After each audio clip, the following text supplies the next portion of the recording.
as read, hearing no objections to that. So a major part of our meeting today is talking about the hub work and the roles that the hubs are playing throughout the state. And I think David is going to start that conversation for us.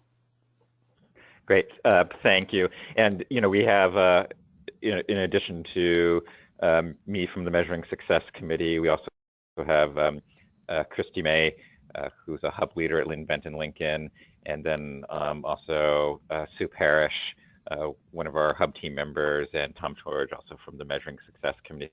So I'm going to just try to frame it a little bit where we are in the discussion. And part of the reason I want to spend a little bit of framing time before we sort of jump into the document that we shared with you is that this document was actually really an effort to try to step a little bit back in the work of trying to revise hub metrics.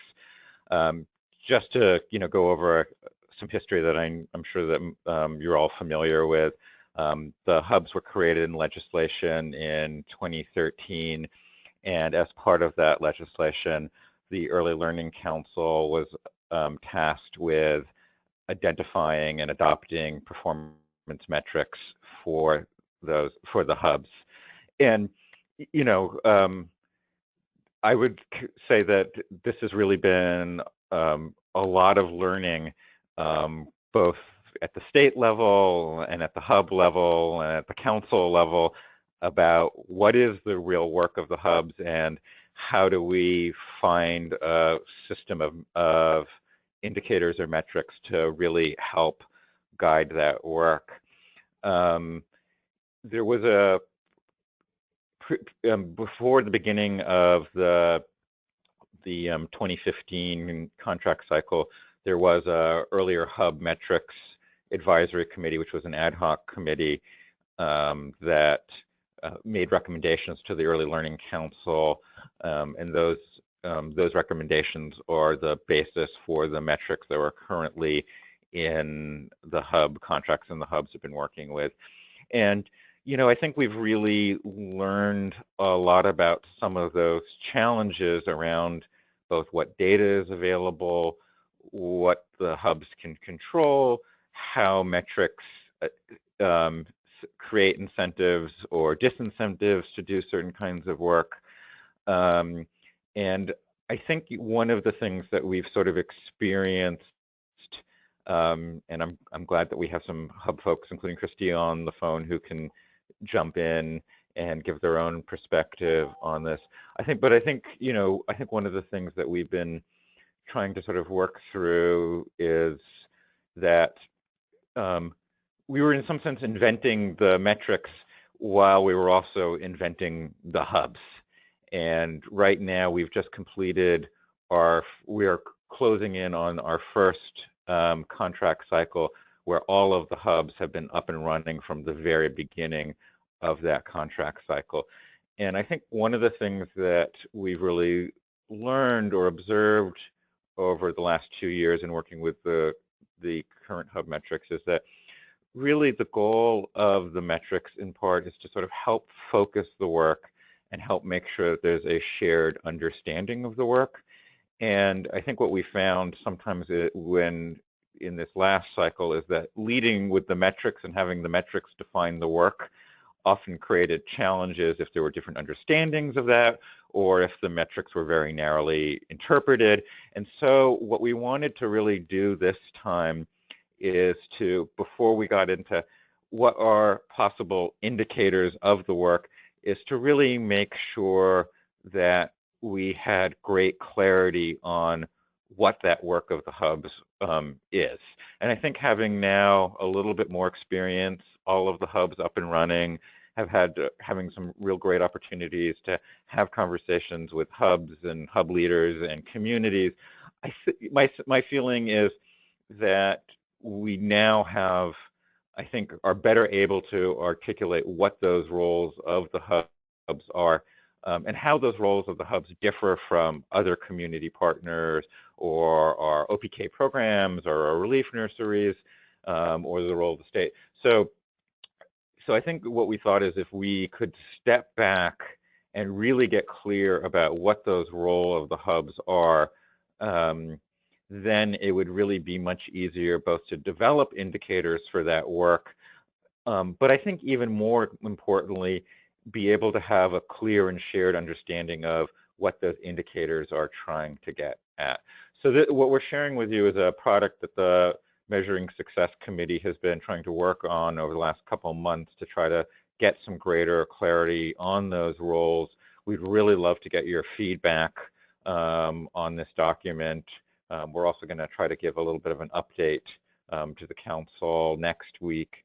And then I think the idea is once we get some real shared agreement on this roles document, to really start doing a little bit more brainstorming on some indicators around each of them, but also how's best to use those indicators. So just to give you a little bit of a background on that, I think one of the things that we were thinking about is we were also developing a new hub monitoring process that we're in the middle of right now, and I think there's a sense that will really help us, particularly with those systems goals of being able to provide some real information on how the hubs are doing around those systems goals. Before we dive into the document, then I also want to give Christy and the rest of the hub team a chance to also provide a little bit of background. I did just want to call out a couple terms in this document. You'll see throughout the document reference to the 5 sectors, and that's defined also in the goal 1, number 1. And those 5 sectors are early learning, K through 12, health, human services, and business. And I just want to point out that those 5 sectors are defined in statute. So that's been the sort of framework for that work. You'll also see references throughout the documents to focus and priority populations. And I think the way we've been sort of understanding those is focus population, again, is also identified in the authorizing statute for the hubs. And actually, I should have included it in this document, but it includes the list, the identification of focus populations in the legislation includes living in a household that is at or near poverty as determined under federal poverty guidelines, living in a household where there's significant or documented domestic conflict, disruption, or violence, having a parent who suffers from mental illness, who engaged in substance abuse or experienced a developmental disability or intellectual disability, living in circumstances in which there is neglectful caregiving, having unmet healthcare and medical treatment needs, and having a racial or ethnic minority status that is historically consistent with disproportionate overrepresentation in academic achievement gaps or in the system of child welfare foster care or juvenile or adult correction. So again, that's the language that the legislature has given us to work with. But we also know that part of the role of the hub is to bring community partners and really identify how to target resources. And so you'll also see discussion of priority populations. And that's a reference of the role of the hubs within that definition of focus populations to be even more intentional and focused on where they're trying to direct resources in the community. Christy, is there anything do you want to add to that framing of the discussion?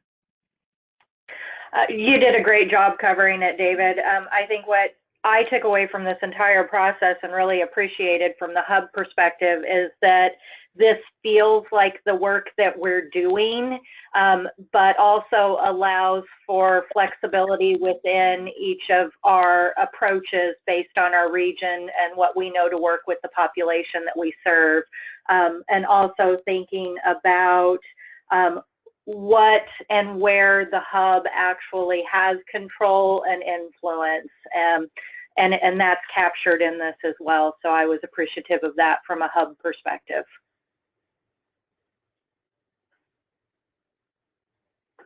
Thank you.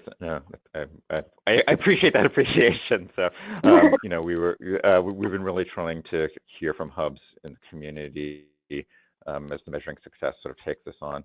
So we were really hoping that we could sort of go through this goal by goal and get feedback, input, and suggestions for strengthening this document. But I'm wondering, before we start that, is there just any questions from committee members on the general framing, approach, framework, timelines?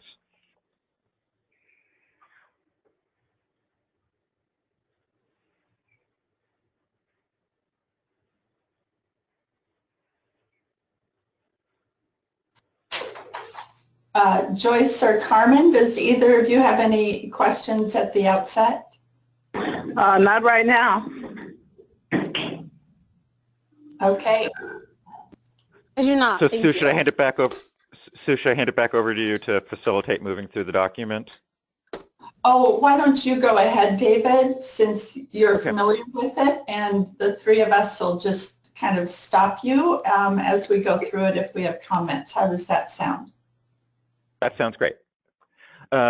So what you'll see that the document is organized under 3 goal areas. Early childhood system is aligned, coordinated, and family-centered. Children arriving at school, children are supported to enter school ready to succeed. And 3, families are healthy, stable, and attached. And again, these are the same 3 goal areas that are shared by the Early Learning Hubs, the Early Learning Council, and the Early Learning Division, and that we've really used to sort of organize all of our work. So we were also really trying to organize both the metric and indicators and these roles of the hubs around those 3 areas. I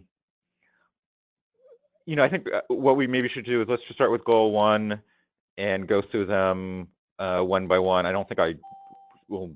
I think I don't need to read them out loud since they're up on screen, but I'll just give people a chance to look through goal 1, number 1. And again, Christy, Sue, Tom, please jump in and also add additional context if you think would be helpful for this committee.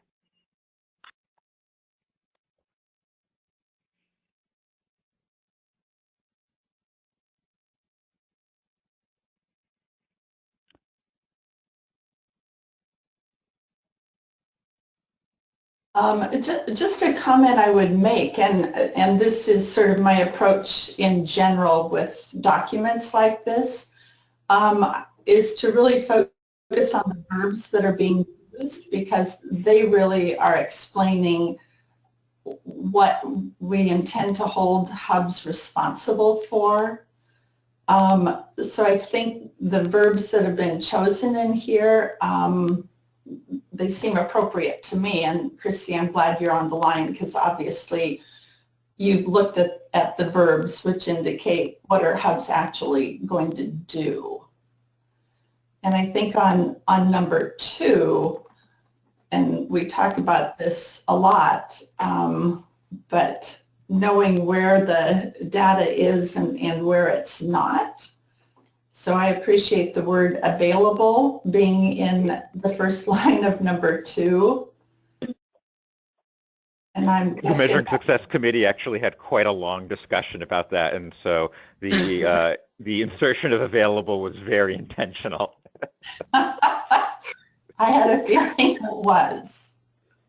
And I'm glad you said that, David. And also the varying levels of expertise within the hubs and how we look at data. So we were there was a lot of editing to this role based on that information as well, and fine-tuning of the language. And I think it was also very intentional that the focus is not on the hubs collecting data. It's more on the hubs using, is working with community partners to use available data to really drive decision making.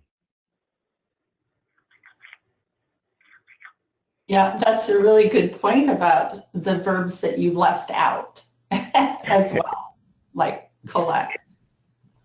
And I'm guessing in this, probably through this whole document, was there a conversation about what role hubs need the ELD or ELC to play? Is that sort of coming later. This refers a lot to partnerships with the 5 sectors, but I don't think I saw a lot of reference to the ELD. There was actually a fair amount of discussion around that, particularly around this one. I think, I think one could create a companion document that also talks more explicitly about the division and the council's role.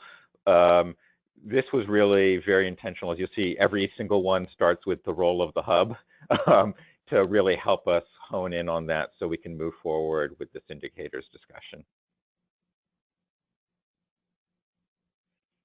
Okay, and I would just say from a council perspective, I think that companion document would be very helpful to see how we partner with the hubs.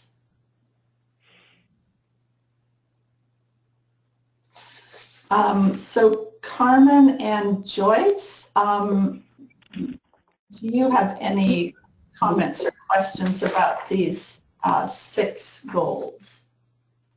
This is Carmen. I have a question about under Goal 1, number 5, the role of the hubs is to identify and prioritize barriers children and families experience. Can you speak a little bit to what hubs are doing right now, or what the vision is for how they would prioritize, not who they would prioritize? I think that we've already done that, but how do they, that see their responsibility, how do they fulfill that responsibility in their area to prioritize that amongst all of the organizations? Does that make sense? Sorry. Yeah, and Christina, I'm wondering if it would be better for you as a hub leader to speak to that than to me. Yes, and I'm trying to, which number were you referring to? I was on the 1 to 3, and I think you're on number 5 under. Oh yeah, sorry, I've scrolled to the next page. Okay. I'm on Goal 1, number 5. And Christy, this is Sue. If nothing comes to mind, I have an example from a hub, if that's helpful, but if something comes to mind. Why don't you go ahead and jump in if you've got an example in mind, and then I'll piggyback off. Okay, sounds great. So we're in the middle of site visits, Carmen, so we're hearing a lot right now of hubs, so I thought I'd just give you an example. In a lot of the rural areas, they're starting to prioritize transportation as a barrier. Uh-huh. And the way that they do that is because they hear it from, so they start to develop partnerships with the organizations and the agencies and groups that are working with the focus and priority populations to which it's our mission to improve outcomes for. And so they start talking to parents, those organizations, and certain barriers will rise to the surface that seem like they have a commonality when all of those different groups go to serve that population. So in one of our hubs, they started to work on transportation with a couple of partners, and it became really clear that there was huge transportation issues across the region, and it was affecting all of the families and kids they were intending to serve. So they got together all of the different folks who offer transportation, like the school districts and, the Transportation Authority and some nonprofits and Head Start and all these different, and they found out that in their region they're offering a huge amount of transportation. It's just that it's not coordinated, and so that the families none of the families can get to where they need to go. So now they're meeting regularly and they're working on addressing that barrier. And so that's how they prioritize it, and then they start working with their partners to remove the prioritized barrier. So I don't know if that helps, but that's, and then sometimes they may be looking at quantitative data, but sometimes the data they get is from talking to their partners. Right. So it's not qualitative. Yeah, that's a great example. Thank you. Okay. And I think one of the things that was, okay. Sorry, go ahead. Go ahead. No, what I was going to say, as I look at this, with all the focus and discussions around culturally responsiveness, I don't see that reflected in here, and I think there are a couple of places where it might be added. Lillian, I'm thinking about our African American Black Student Success Plan, for example. There's some language in there. So I can take another look at this and maybe indicate some areas that it might be appropriate to just add culturally responsive practices, or let me see here. Anyway, that was the only thing that I would mention. I think that's a great suggestion, so I really appreciate that, and I think we can. So even looking at goal 1, number 6, the role of the hub is to incorporate family voice from focused population, adjust accordingly, and hub planning strategies and activities. That might be a place that it might work. Great. But I can give you some feedback on that. That'd be great. Thank you. Yeah, okay. That sounds super. Okay. Yeah, thanks. Good input. So if you are able to review the document and send suggestions to Lillian, that would be great. I'll do that. Yeah, that won't be hard. Okay, thank you. Anything else, any other comments or questions on the goal 1 roles, those first 6?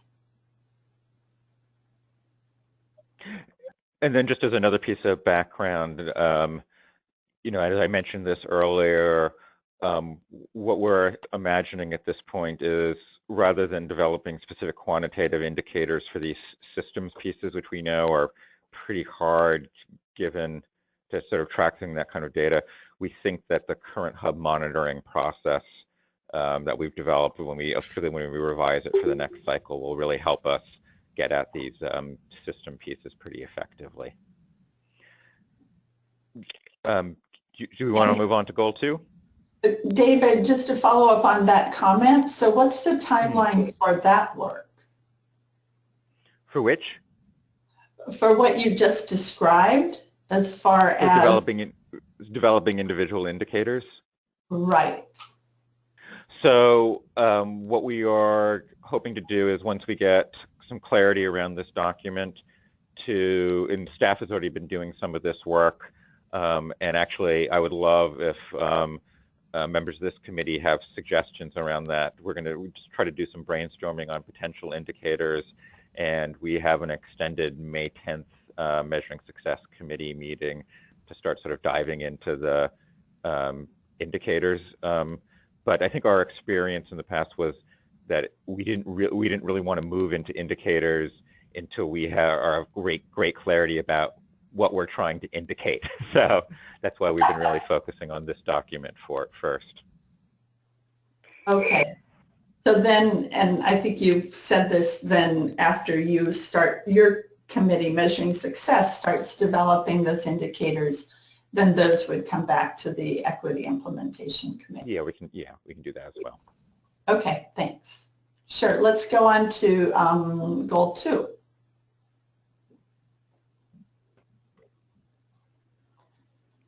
Lillian, will you scroll back up to the second goal? Thank you. And why don't we just give folks a couple of minutes to read through them, and then we can do the same thing of going through them one by one. Okay, great, thanks.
Do you folks need a little bit more time to read through them, or do we want to jump in? David, I have one question before you start. How did the committee differentiate between priority and focus populations, and how has that been articulated? Yeah, so the focus population is that list I was reading in the beginning that's identified in statute. And I think our understanding of priority population is within that legislative definition that the hubs have been given around focus population. One of the roles of the hubs is to really identify even more precisely where our community needs and where they want to identify resources. So focus population, I think, refers to the statutorily defined categories, and priority populations is really the hub's more strategic and defined notion of the children and families in their community that they are most wanting to work with. And Christy, does that reflect your understanding of those terms? Yes, exactly. So this is Sue. I just want to jump in and say that I have been using them in reverse. So when you see focus population in number 4, it actually means priority population. So my apologies for that. Also, I'd like to add too that when the hubs are getting down to, okay, within the focus populations, who is our priority population, that really understanding the demographics of their region is a huge piece of that. And I think one other thing to note through our discussion with this document, and we weren't at the place in doing it yet, was that just in all being on the same page as this goes forward, having a companion tool that, like a glossary of terms, so that everyone understands it the same way. Absolutely. Yeah, that's a really good point.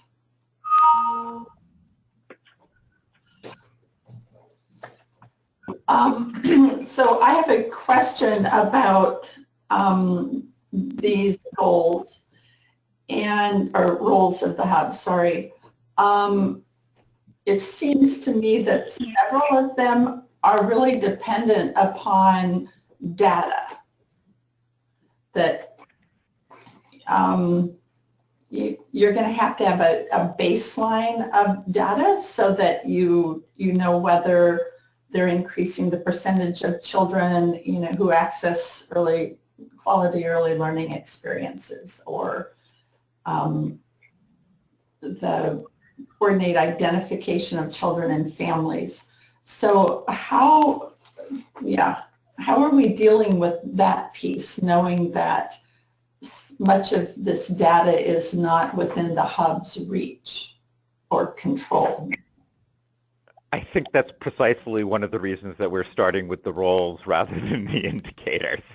And I think one of the things that we found is that even where we have, shall we say, more solid data sources, those data sources usually only get at a corner of the work that the hub is doing. So I think that's part of the challenge that we need to work through. And I guess I'll just be honest, in my opinion on this is that we're not going to solve that problem in the immediate future, but I think what we can do is be more clear both to ourselves and to the hubs on both the limits of any set of indicators that we develop and what corner, and being also clear about what corner of the work they're identifying, so that the indicators don't become the definition of the work themselves.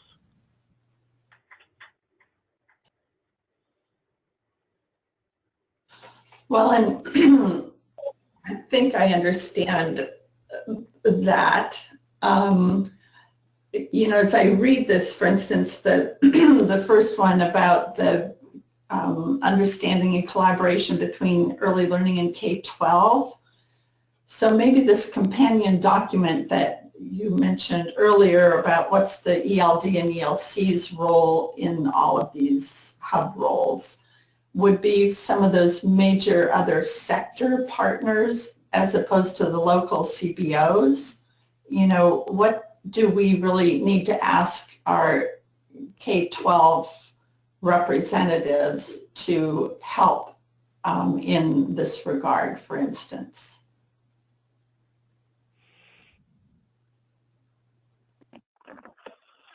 It's a great thought, Sue. I'm putting that in our notes so that it doesn't get lost. Yeah, and you know, I know from my former hub work that we could, you know, facilitate, organize the meetings and then get partners hopefully to attend the meetings.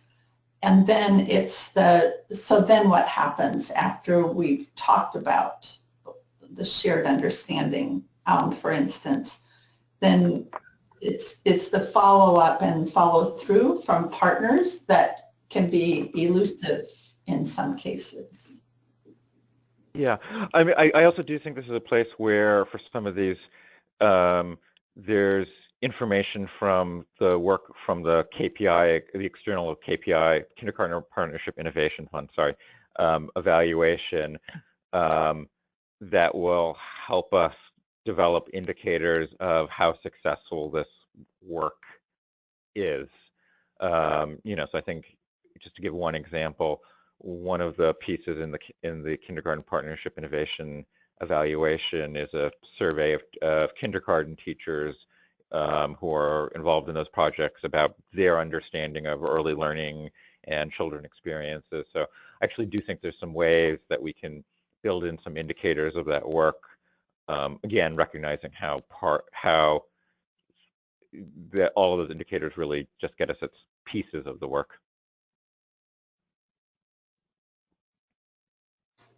Okay, that's great. And just calling that out, I think will be really helpful.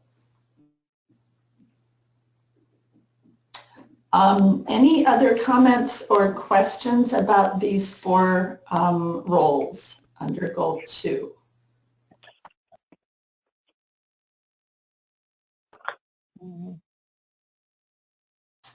Okay. I think also role this is sorry I know we're supposed to getting feedback, but it struck me based on also our previous conversation. Goal 2 number 1 may also be a place where calling out cultural responsiveness, I think, you know, could add to this document based on our earlier conversation. Okay, yeah, good point, David. Okay, and certainly the glossary, so we clearly define the priority versus focus, will be important. All right, shall we move on to Goal 3 and those roles?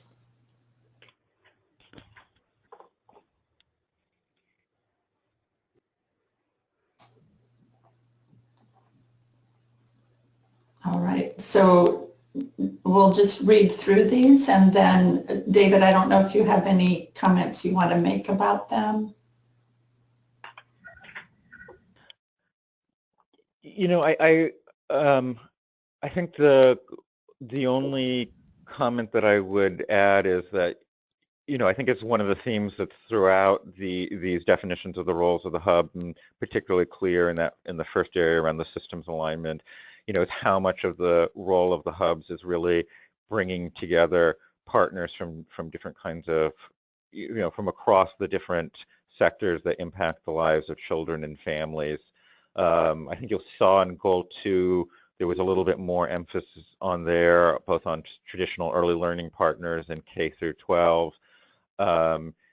In Goal 3, the focus, the weight's a little bit more on not only the health sector, but also human services and all those other kinds of community partners that impact the lives of family, like housing and other kinds of economic supports. Which isn't to say that goal 2 is just K-12, or this one doesn't also include the early learning partners, but I think there's just a little bit of a different weight between those 2 goal areas.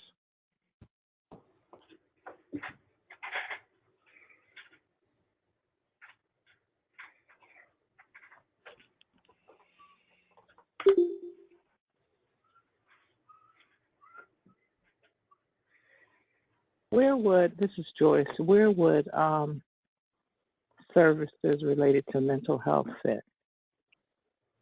I see in number 4 it says medical, dental. Would it fit under other healthcare services, or should it be called out? I think it should be called out.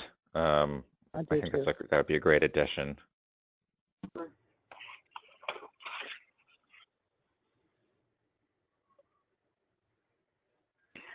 I think it's implied in 3, but should also be called out in 4. Yeah, that was my thinking. And Sue, I know you've taken notes on quite a bit on the language in here, and it looks like on roll 1 and on roll 4, it still says ensure that families will access, children and families access, and I thought we were going to change it to ensure that families have access to, because as hubs, we cannot ensure that families will access these services. We can just make sure that they have access to them. Yep. And I think we had talked about moving that to the role of the hub is to work with community partners to help children and families access, to put that focus on sort of increasing access. Yeah, just as a hub leader, I'd like to call that out for 1 and 4. We need to fine tune the verbs there. Yep. Yep. We had kept them anyway. It's a good cut, but I have noted that, and we'll keep playing with it. Okay.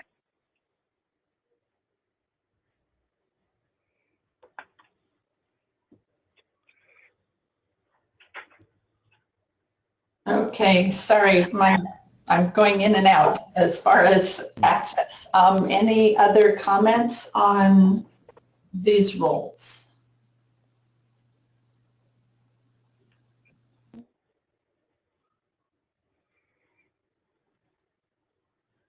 This is Carmen. I guess I just have a question. I don't know if there's a space for in here, if it's already in here, or how it's being addressed already, but to me it feels like one of the barriers to achieving number 1, to working with early learning programs and other partners, is sort of a lack of education or understanding within early learning programs of how health is linked to educational achievement. So I'm curious how, and if it should be spelled out somewhere that education piece is part of that communication.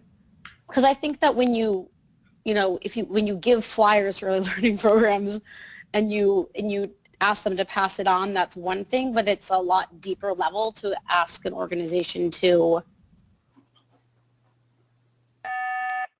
ensure that there's real information there to be shared. Do you know what I mean? Mm-hmm.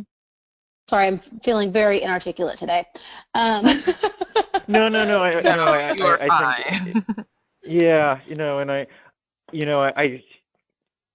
think one place where that was sort of implicitly called out, but there may be other places, is that role of the hubs that are described in that first section about, really making sure that there's a shared understanding, or helping to work with partners so that there's a shared understanding across the community and across partners about what the work is really about and what those strategies are about, so that the work gets embedded not just in the hub's work plan, but gets reflected in the work plans of partners across the system. But there may be other places to call that concept out more explicitly. Yeah, like that was something that I really liked in goal 2 up above, where the role of the hub is to facilitate shared understanding is one of the things between early learning and K-12 partners regarding expectations. I thought that that was really strong and like really a precursor to partnership, is having that shared understanding. And that's maybe what maybe I was sort of looking for that in the next one. Like, okay, now where's the shared understanding of the role of health or health barriers in the community? Yeah. Why don't we take that back Just and we'll see something if to we think can about. figure out how to integrate that. I see the potential for adding something to the item 2 around social determinants of health, and beginning with having a shared understanding. Yeah, I was actually thinking of something along similar lines as well. So that might be a place that we could build that in. Okay.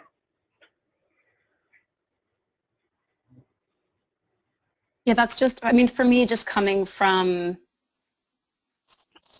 0 to 5, I'm especially thinking about our evolving understanding of trauma and the impact of trauma in children's lives, and that is so new for so many of us.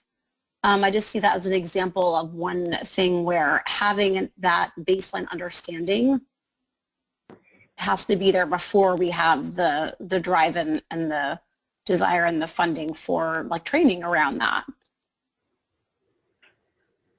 And before we're really on the lookout to help families who might be experiencing that identify the services that you're wanting them to access. Yeah, I think that makes a lot of sense.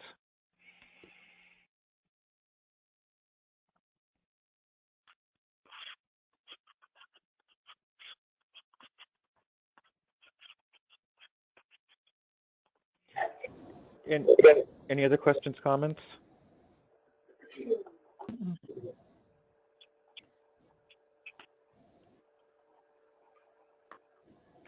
So I think, you know, and we'll work on incorporating this feedback. Really helpful. Really appreciate it. So we'll work on incorporating that feedback and share that both with the Early Learning Council and the Measuring Success.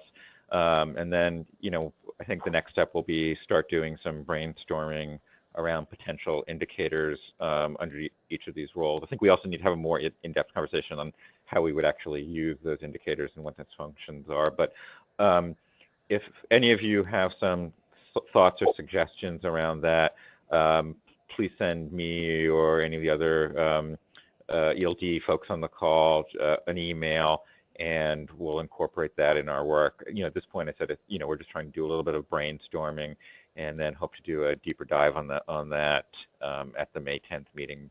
But I really feel like if we get some clarity around these statements, it'll really help us with that indicator conversation. So deeply appreciate your input on this document. And David, Christy, and Tom, we really appreciate the work that you've done on this. I mean, this is a key statement of the roles of hubs, and Sue and Denise, I'm sure you guys have been involved as well, but it's a great beginning point.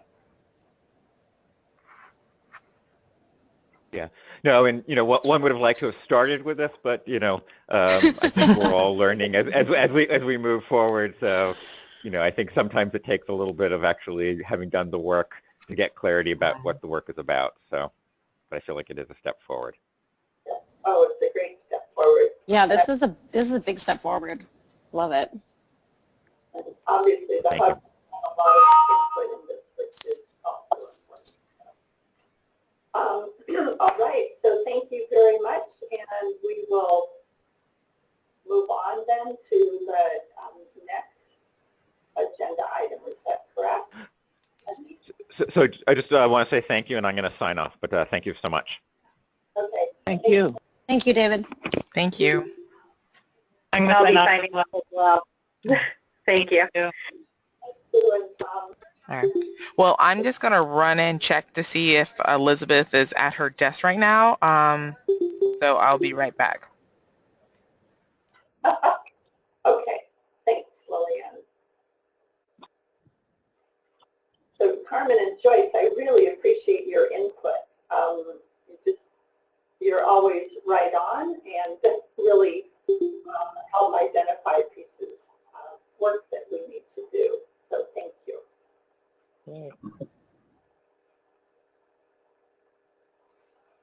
Yeah, Sue, thanks for stepping in. Oh, yeah. Poor Eva. She obviously is just needing to focus on being pregnant.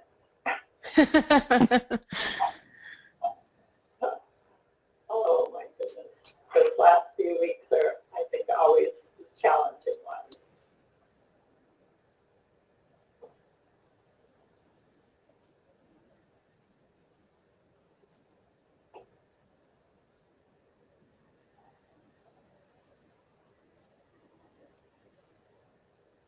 And while we're waiting for Elizabeth, just to let you know that Eva mentioned this at our last meeting for standing committees of the council, which obviously this one, measuring success that we've just heard from, child care and education, and then best beginnings. We're continuing to meet with the committee chairs and the staff, lead staff, to put work plans together and then have those align with one another. So what the equity implementation is working on, we make sure that Best Beginnings and the other committees are aware of that, and then vice versa. And that with the updated work plan. For Lillian what our timeline is, but we'll be back. So did you find Elizabeth? Yes, she is. Her original start time was around 10, so she is heading over to her computer to get everything set up. So she'll be here shortly. Okay, perfect. So I was just updating Carmen and Joyce on the work plan development, Lillian, and letting them know that the committee chairs and lead staff, obviously, which includes you, are working on those work plans. And I'm guessing we'll have a revised draft to look at either in May or June. Okay. Yeah, that's my thought exactly. Sorry, I was muted. That's my thought exactly. Okay, good. Because as we all know, a lot of that timeline depends on Lillian. So we know who really does the work to drive those conversations, Lillian. Thank you.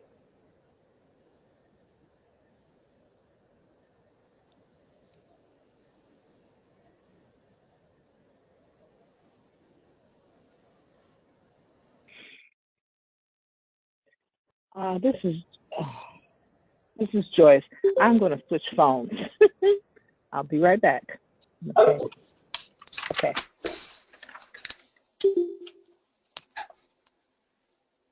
I apologize for my coverage going in and out.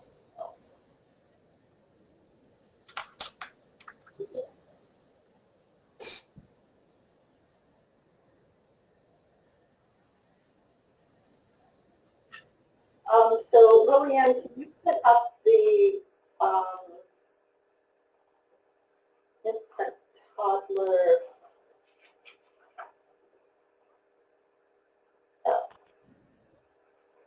Yes. Would you like the talking points or the work group charter?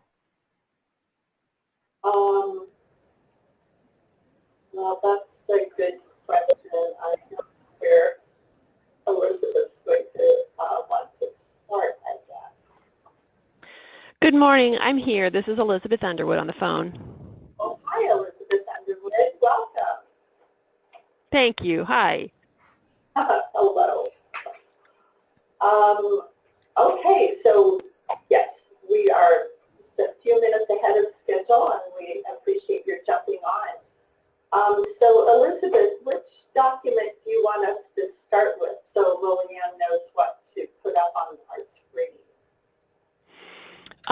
let's see. I think the one document I sent was really more just as sort of an overall reminder of the project, the one-pager. So let's pull up the charter. Okay. To begin with, and maybe just pull down to even just the timeline, if that's okay, to begin right there. Okay.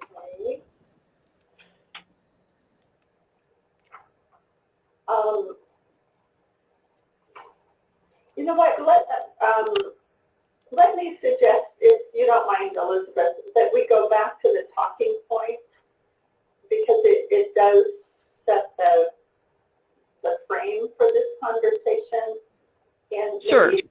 walk us through that so that we're all on the same page as far as how we got here, what we're going to try to do. All righty. I'm just switching over to that myself. Okay, thanks. I think it'll frame the conversation for us as far as the charter and go. Oh, absolutely. So I first came to the committee in November to share about this project and the plans for it. And so this is kind of a refresher on what the project is and how it's evolved a bit and sort of where we're at the moment.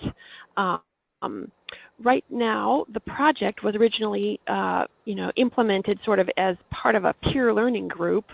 And out of that came the interest in doing the 0 to 3 self-assessment, which is this statewide kind of assessment of policies, funding, services that really directly benefit infants, toddlers, and their families.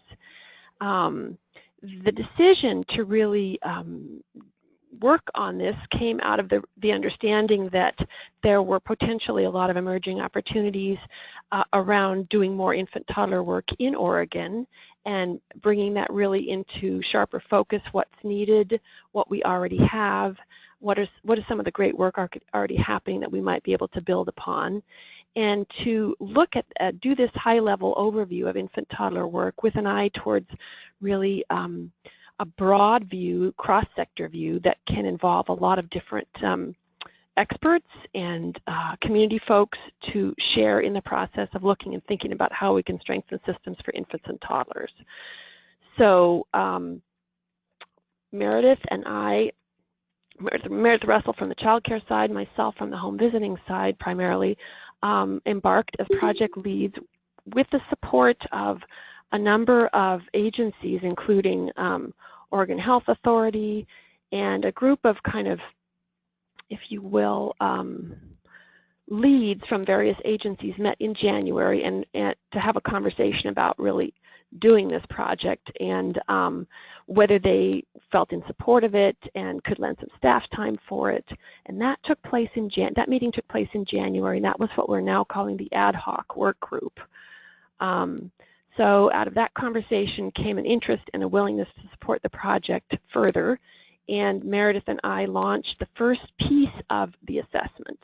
And that's what we've been focusing on over the last few months, which is the first piece of doing the assessment, which is data collection. So if we look at the talking points a little more, the goal really of completing this entire assessment is to really bring into focus some areas, some recommendations, some areas of need, some priorities for further infant toddler work. And out of those recommendations create potentially a broad strategic plan that other agencies can also look at and maybe, if you will, attach to certain buckets of work, while the Early Learning Division focuses on particular ones that are accessible and doable for us. And that strategic planning process and those recommendations, that process will primarily take place this summer after the initial assessment is completed. In the fall, the plan is at the Early Learning Division to be able to hire an infant toddler specialist, so dedicate some resources towards continuing that work and leading and sort of moving forward with a strategic plan. This is Elizabeth. This is Joyce Harris. I just rejoined the meeting. I changed rooms and phones. Hi, Joyce. Hi. So, any of the documents that you sent that we got for this meeting? I'm sorry. Could you rephrase the question? I said, are we referring to the documents that we received for this meeting? So, yes. So now we are looking at what I sent you was actually the charter for this ad hoc work group, and I thought it was just good to share because it kind of encompasses a range of pieces of the work, including sort of the tasks of some of the work group, as well as the membership and some of the principles of the work. And I was really sharing that with you as a way to kind of collect your reactions and your feedback to the way that's been created.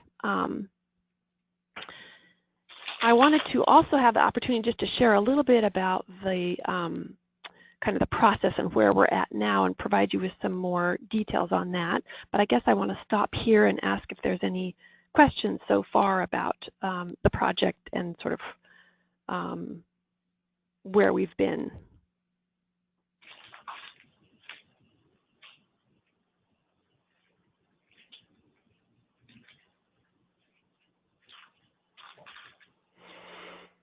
Well, Hi, this is Carmen. Sorry. Yes. Hi, Carmen. Sorry, I couldn't get unmuted.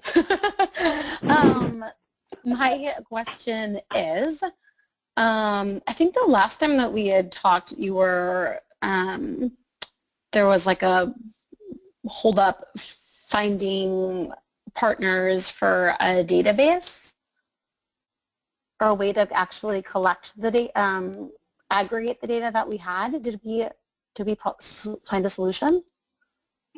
You know, I think since we last spoke, we were able to engage assistance through another grant at the Early Learning Division through the BUILD initiative.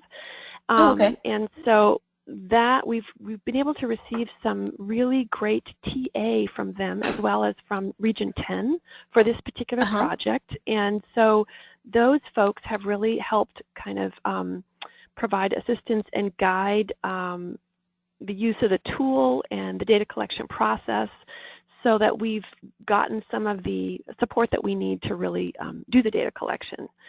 And in terms of a data system, we're not specifically looking for a repository to house the information. I think it will all eventually be collected within the tool, which will be available, and also within a final report. That's where you'll be able to see that information collected. Great, thank you. Yeah. So you bring forth kind of the next piece I wanted to share a little bit about, which is really the data collection. The tool asks for all kinds of data collection around areas of early learning, family support, collaboration and system building, and health. And so with help from our partners at OHA, we've been able to collect quite a bit of data in those areas, and we're able to kind of assemble those into kind of a first cut look at the data in the form of a PowerPoint. And we invited our kind of community partners and other stakeholders to a first cut review of the data on April 6th that took place, and where we had a lot of folks looking at the data and reacting to what we'd gathered so far, and really giving us some very specific feedback around what's missing, what needs to be clarified, how might the data better be displayed, and along the lines of kind of what pieces of equity need to be considered and in looking at this data, and also what kinds of questions do we actually want to ask families and stakeholders that we survey. So it was a long meeting. It was a 4-hour meeting, and we had about 25 people kind of in a structured way providing feedback around the data as our folks from our TA folks kind of walked people through all the data through a very long PowerPoint. The response was really positive, really enthusiastic. A lot of people were very excited to see that much sort of information about infant toddlers all housed in one place. And we had enough experts who, you know, people with real experience who could also provide suggestions around where to get better data and what else was missing. And so we are currently looking at all of the feedback we've received and sort of organizing it so that we can do kind of a preliminary analysis of that and take that information to our ad hoc work group and get their feedback and support for how we want to proceed with our stakeholder and family surveys, which is kind of the next step in the process of completing the assessment. That's where we're at. We do have an ad hoc work group meeting scheduled in early May, and that's where we plan to sort of bring forward some proposals for how we want to finish working on data collection, what sort of the priorities are, as well as our priorities for disseminating the surveys, including to whom and what should be on those surveys. So, Elizabeth, yes. I'm wondering, can you give us an idea of what data was collected? Is it related to the project goals that are in the next document? Okay, I'm so sorry, Sue. It's difficult to hear you, but I think what I heard you say is, could you give us an idea of the types of data that were collected and how, something about goals? The last piece I guess I missed. Can you restate that, How it relates please? to the project goals articulated in the next document. Thank you, Okay. Lillian. Great.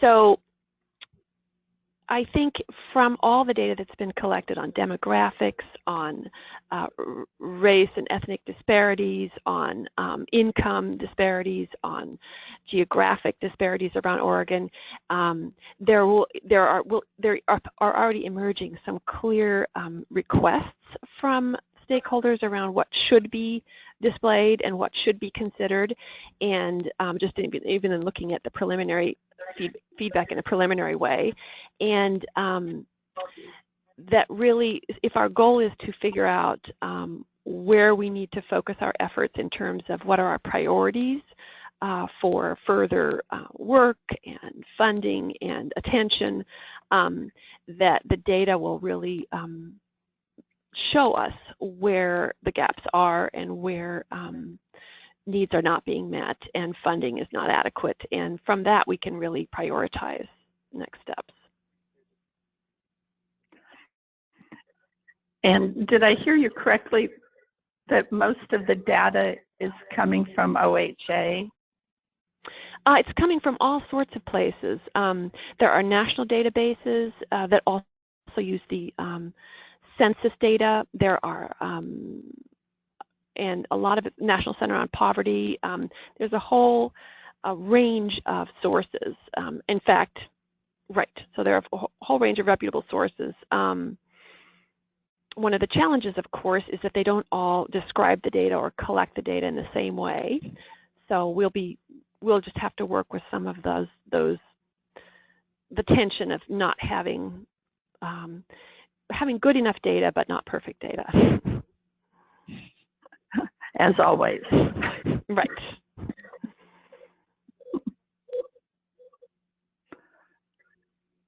Other questions you've got or responses to that piece? Okay, if not, shall we go to your next document, Elizabeth? Yeah, I think you're referring to the charter, is that correct? Uh-huh.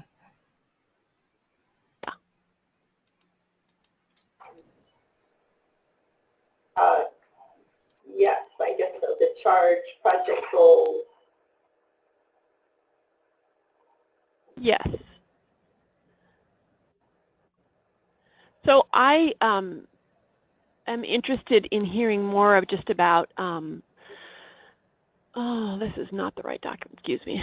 I'm interested in just hearing more about, maybe I'll just walk you through it initially a little bit.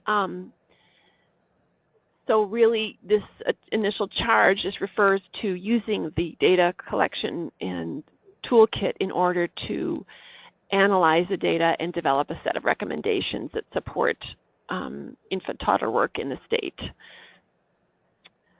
The project goals, then, you can see are really encompassing a broad kind of spectrum of infant toddler work, both health, family support, and the systems that work for them, healthy pregnancies and births, on-track whole child development, physical and emotional growth, stable and attached families, systems to support infants and toddlers that are aligned and coordinated. So our intent was with this broad swath of goals was really to be inclusive of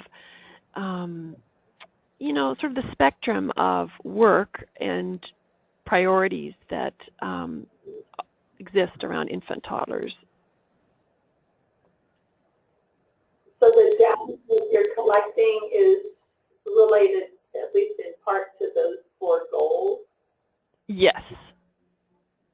It's specific, really, really specific to those 4 goals.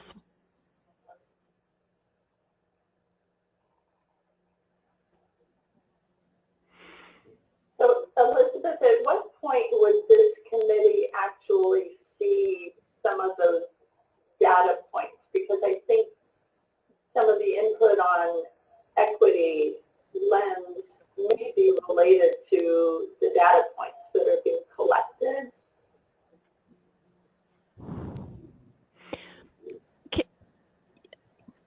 And your question, I'm sorry, Sue. I can't quite hear you very well. She stated that she was wondering where some of those data points that we saw during that presentation would be showed to this committee, so that can help inform recommendations, things of that nature. Did I capture it, Sue? Yeah. So I think it is very interesting to look at that data. I think it makes sense probably to share, certainly some of it will go in the final report, but there needs to be an intermediate step along the way, probably a return to this committee to be able to share some of the data that we've looked at, at least on a high level, so that you can see what's been collected and what we're seeing, and can give input into that. I haven't really thought through the best way to share that. Would it? Yes, I think we could probably come up with a way to share that information at the next meeting. Can you hear me, Lillian? Sorry, I cannot hear Sue. Okay, sorry. This is very difficult. Oh, sorry. I think. Well, you are breaking up terribly. We can't understand what you're saying. Still can't hear you. Okay, I'm just going to go on my phone and get off of this. Yeah, that's perfect. Oh. Okay, sorry. We'll see if this will work. Can you hear me now? Yes. Yes. Okay, sorry for all of that other.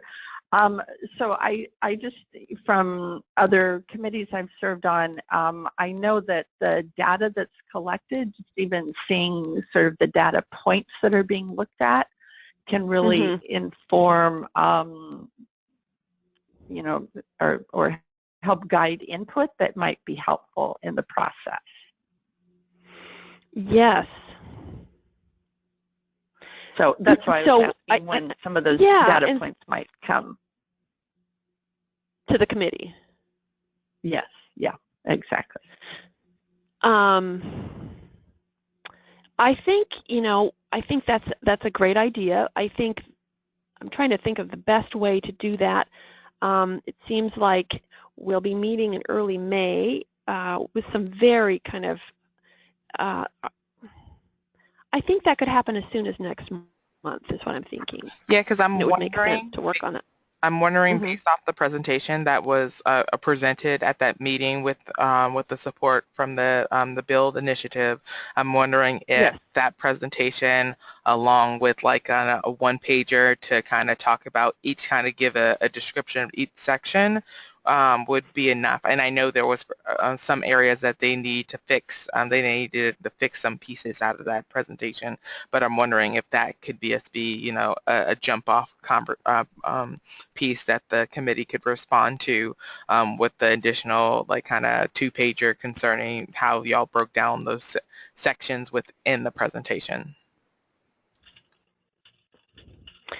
So something along those lines would work well, I think, sending out the PowerPoint. Of course, it's, as I said, it's 4 hours and to walk through, so that's not what people are really going to want to spend time on. But we have a meeting summary, and we could certainly send out the PowerPoint as well as the meeting summary, and then kind of see, and then just look at the summary to see if that's adequate, or if a separate document another document could also be included. But that's a good idea. We could certainly do that. And with the corrections to the PowerPoint. Okay. And okay. So other pieces that we might want to talk about in this document are really, you know, the objectives are to really utilize community engagement principles, to mobilize and engage our stakeholders to participate, so that we have a broad, inclusive, you know, group of folks participating and giving us really relevant feedback, so we can really prioritize the data well and communicate with our partners about the work and share it with them, and then really reach that point where we can develop some preliminary recommendations for how to move forward with infant-toddler work. I think the timeline, if you can scroll down to that, I don't know if anybody has that up anymore, but the timeline there is really that we are still really working on aggregating and analyzing data for the next couple months, and we're learning that the engagement of some populations is going to take more time, and we would want to be sure and be able to look at those populations, for example, the sovereign nations, and include some of that data if possible. So that might not meet the timelines on this particular, that might not meet the timeline of being submitted by the end of June, if you will, but we are going to continue to work towards that because we really want to assure that our final product includes a, you know, a broad variety of stakeholders and is inclusive of everyone who'd like to participate.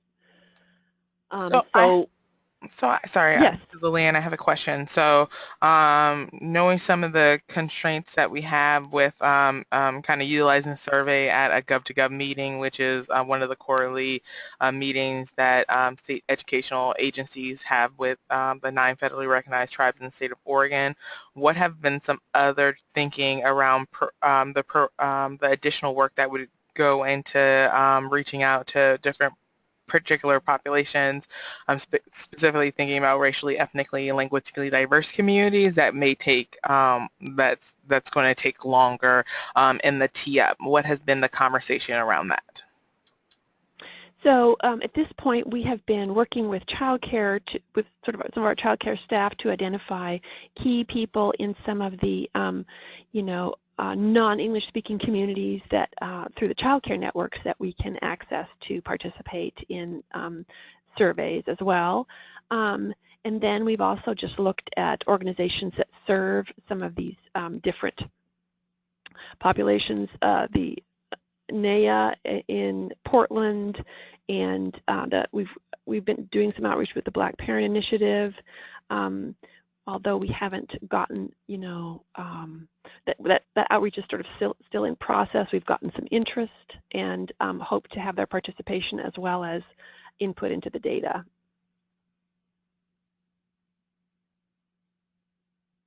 Does that answer your question, Lilianne? Have you had any outreach with any of the African immigrant communities? I think that our only sort of avenue that we're aware of right now is through Healthy Families in Portland and ERCO.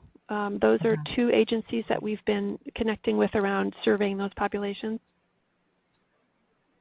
Okay, well, we have two representatives on our Black African American and Black Student Success Plan Advisory Committee, and Lillian can share their name, Abdi Jamak and Abdi Bashir. And they've done some work, and I would recommend that you get in touch with them. Thank you, Joyce.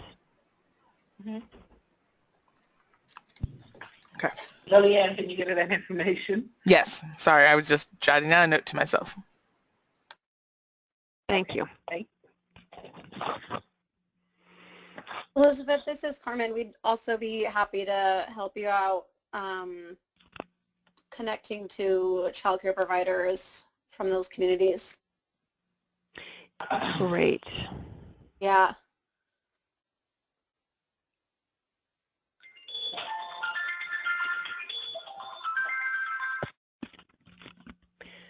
And I would guess, this is Sue, I would guess that the early learning hubs could also help with some of those connections if you need it. Yes. In fact, we've had we actually had this. I was just going to answer your question. I think that you were going to ask, Sue. Yeah. Which is, okay. Yes, we did have some hub directors at our data review meeting, and we have some mechanisms now to sort of provide some ongoing communication about the project with all the hub directors. Great. Great. Yeah. So according to this timeline, the strategic plan development is beginning kind of immediately or very soon. As soon as we get the report, right, really, it'll probably start parallel to the finishing of the report, yes. And I'm assuming that I'm assuming that we would take that report to the ELC by the June meeting, and then really that's really when we can start working on the strategic plan after we get feedback from that. Oh, okay, sorry. So what's the report that's going to be done that will then be the basis for the strategic plan? Yes, that really the work of this assessment needs to be, summarized in a report. Okay. So that information would go to the council in June, and then the strategic plan would be developed after that. Right. We would be looking for feedback from the committees and from the council on the report before we would develop the strategic plan. Okay. So it sounds like this timeline is flexible.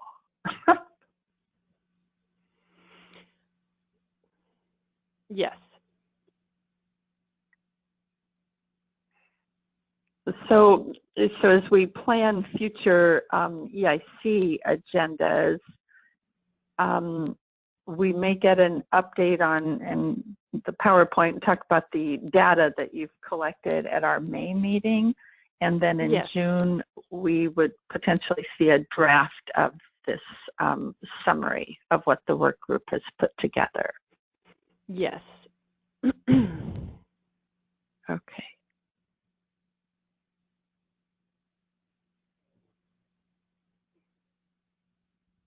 Which would include, data from stakeholder and family surveys that are going out soon.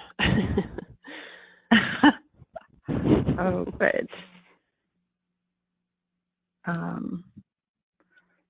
Okay. So other questions about the process or our involvement as a committee in the process?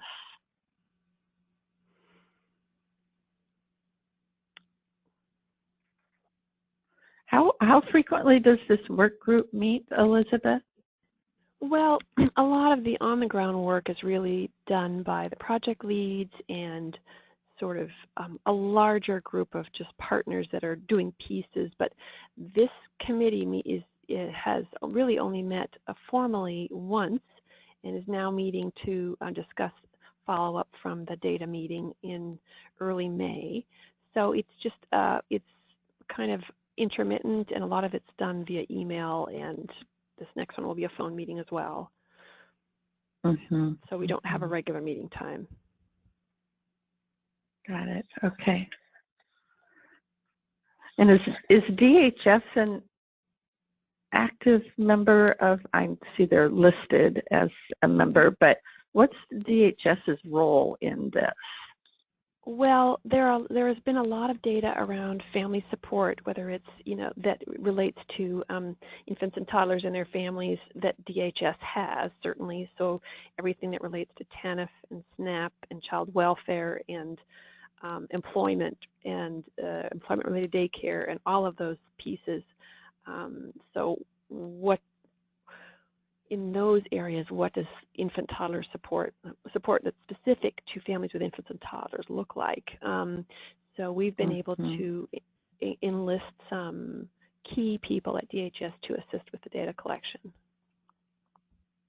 Great.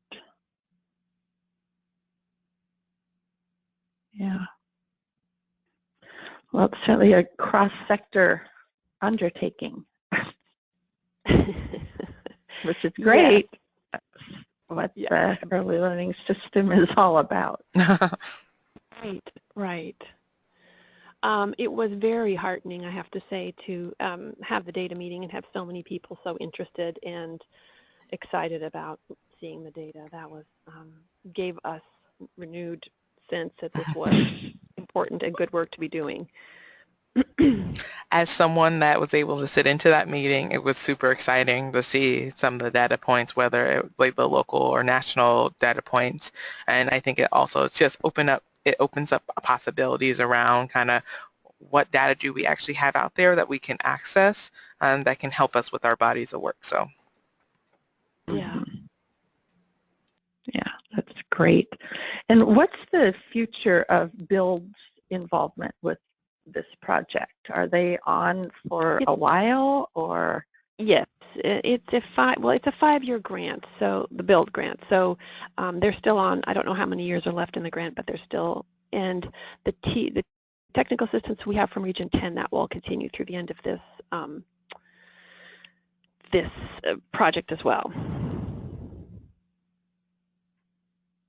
Oh, good. And is Build funding the new position? Those are grant dollars, so I think they might be actually from, yes, through Build. But Nikisha's the expert on that one. I don't know exactly. Do you know, Lillian? Not off the top of my head. I'm going to have to defer to Nikisha on that one. Okay.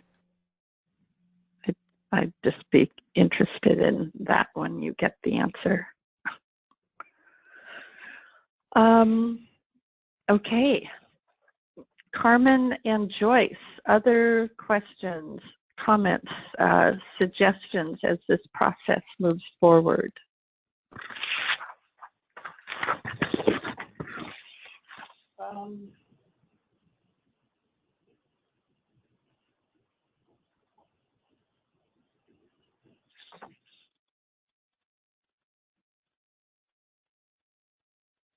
So I do have a question, which I guess comes up. I was in an Essex Statewide Advisory Committee meeting the other day, and they were talking about gathering information from stakeholders and having focus groups.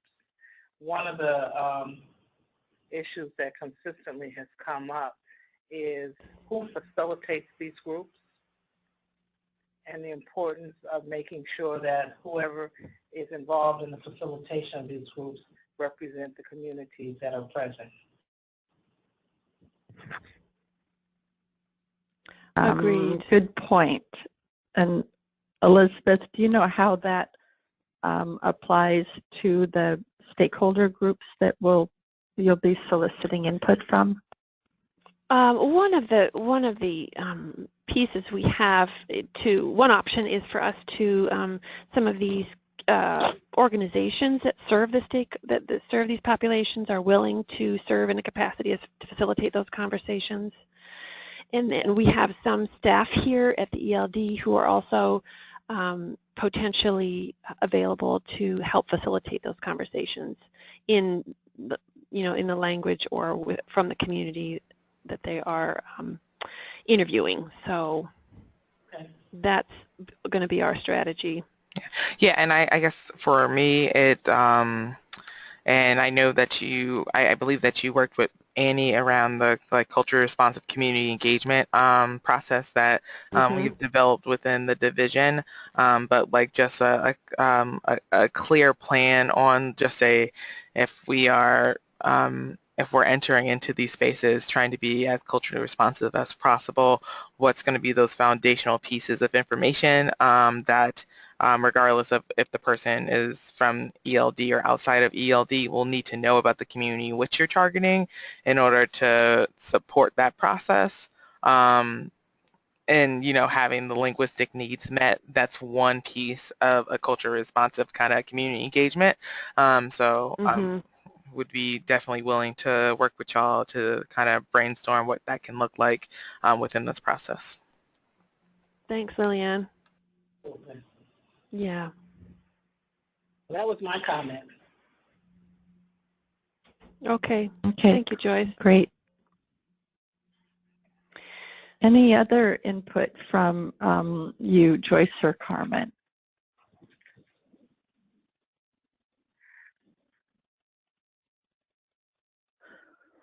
Okay, Elizabeth, anything else you would like us to respond to or input that you're looking for? I think that that we've sort of covered it. When I first brought this to the committee in November, there were a number of suggestions around who to contact for stakeholder groups and for people to potentially interview or to survey, and I'm still holding on to that information because we're much closer now to a point where we're doing that, and I just want to let folks know I haven't completely forgotten those suggestions. I've got my list, and we'll be looking at those together with the ad hoc work group to see what makes the most sense and what we can do.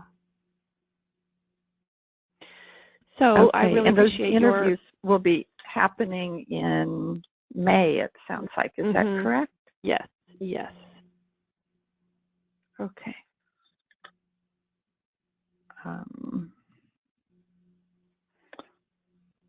Okay. Thank you all for your time. Yes, thank you, Elizabeth, for the overview and also the update and the work that you're doing on this. Sounds exciting. Yeah, you're welcome. Well, I will sign off and wish you all a good rest of the day. Okay, thanks. Same to you, Elizabeth. Thank you. Thank you. Bye-bye. Bye-bye. Thank you. All right, so there's one agenda item left, and Lillian, I'll let you talk about the openings on this committee. Okay, perfect. So as we kind of teed up during our last meeting, we are in the process of looking for additional committee members, or looking for additional individuals to apply to be committee members for the Equity Implementation Committee. We've been in the process of kind of reviewing our roster of individuals that have signed on, that have been approved to be on the Equity Implementation Committee, but via a variety of things can no longer participate. So once we kind of verify all those shifts, then we can submit the formal list of positions. Because if you can remember from kind of from the document that we received from Alyssa, discussing our committee or discussing this committee, there is a series of, you know, there's requested that a parent to be on the committee, someone from the health sector, someone from K-12, someone from early learning, things of that nature. So we have a list of that. So we'll have that formal list out to y'all within the next week or so once we kind of just finalize a couple members that we believe that are no longer on the committee.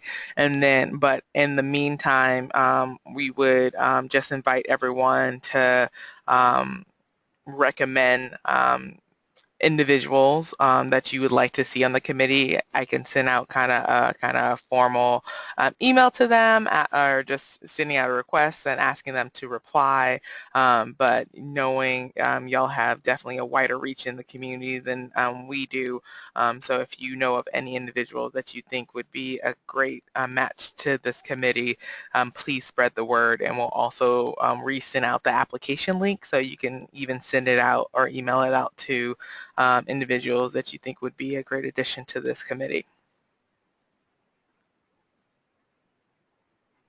Okay. Leanne, this Yeah. is Joyce. I would also suggest that at some point we need to kind of do a little reflection on how our meetings have gone, what has worked well for us, what is improvement. Because, you know, we kind of seems like we're going to a format where we're doing these, you know, over the phone with the go-to meeting. Is that working for everyone? Are there times when we really need to have face-to-face meetings? And just have some discussion since we've experienced this now for over a year. Okay. Good point. Good idea, Joyce.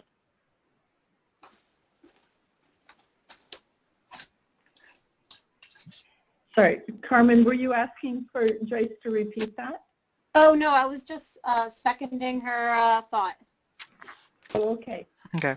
Why don't we put that on the agenda for our next meeting, Lillian? Okay. Are there other parts of the meeting format that you want to have us talk about besides the, you know, virtual versus face-to-face meetings?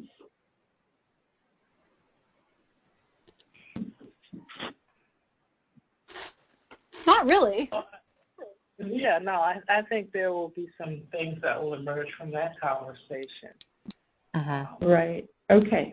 Talk about what kind of things do we need, what we like to see, do we want presentations like the ones we did this morning. I mean, I thought the measuring success presentation was nice and neat, you know, and provided opportunities for us to get feedback. So I think that could be part of the discussion, you know, what kinds of presentations, formats, you know, tend to work best depending on the type of meeting that we have. Face-to-face, I think you have one way that you facilitate those meetings that are very helpful, whereas a go-to meeting is a little different animal. Yes, it is. Yes, and I know in talking to Eva about that specific issue, part of that conversation needs to be how we, you know, as we try to expand the membership of the committee to represent the state geographically, how do we make sure that, you know, Kelly Poe, who is in Ontario, feels included in the meeting. And maybe it works if some of us are meeting, you know, face-to-face and she comes in on GoToMeeting. But that was what Eva was talking with me about, is to make sure we're really inclusive of those people who live far away from here. So, but I think that will be a great conversation. So we will put sort of an evaluation of meetings, both agendas, presentations, and then how they physically happen on our next agenda. And I think the next meeting, it sounds as if we'll also have follow-up from this meeting, probably from David and Measuring Success, to see what their next steps are. And then also on this infant toddler assessment and getting some of the data that they have been collecting. Sounds about right. I know another. That sounds good. Sorry. Another possible topic, but it depends on what's happening with another committee. We have an ad hoc committee that is working on the QRIS, which is now being called SPARK standards, and whether they will be ready to present some preliminary ideas to this committee in May will really be guided by how that ad hoc committee's work goes.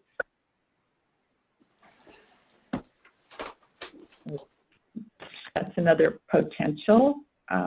Any other issues or topics, Carmen or Joyce, that are on your mind?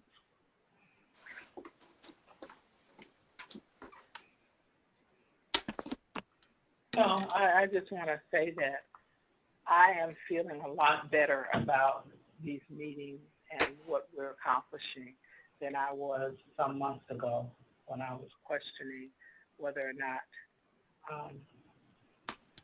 it was worth my time to continue to be a part of the meetings, and there was nothing coming out of them that, you know, I'm more comfortable now that we are engaged with different committees and with different individuals, and I feel like we are providing feedback and adding value to what is happening out there in the ELD world.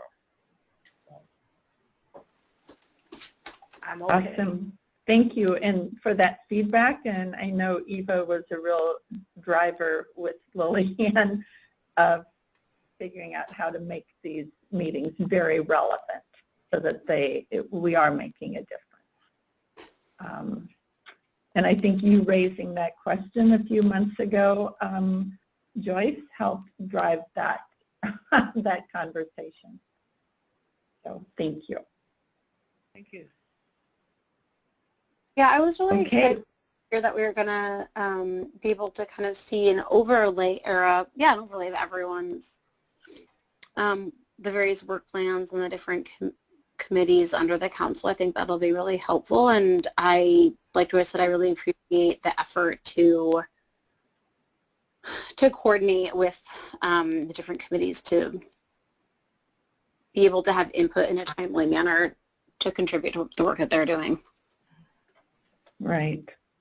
That that is exactly the intention, Carmen. So Lillian is very focused on that, and also Alyssa is working with all of the different committee chairs and staff people to work on that as well. Okay, Lillian, anything else from you, or are we going to finish early today? I think we're going to finish early today, which doesn't happen too often, but it's going to happen today. I have nothing else on the agenda or on my mind right now. Good meeting. Thank you. Yeah, thanks everyone. Thanks. All righty. Are we adjourned? Yep. Sue? Okay. Bye-bye. Y'all have a nice sunny day. Okay, you too. Bye-bye. Bye. Sue, do you have a second?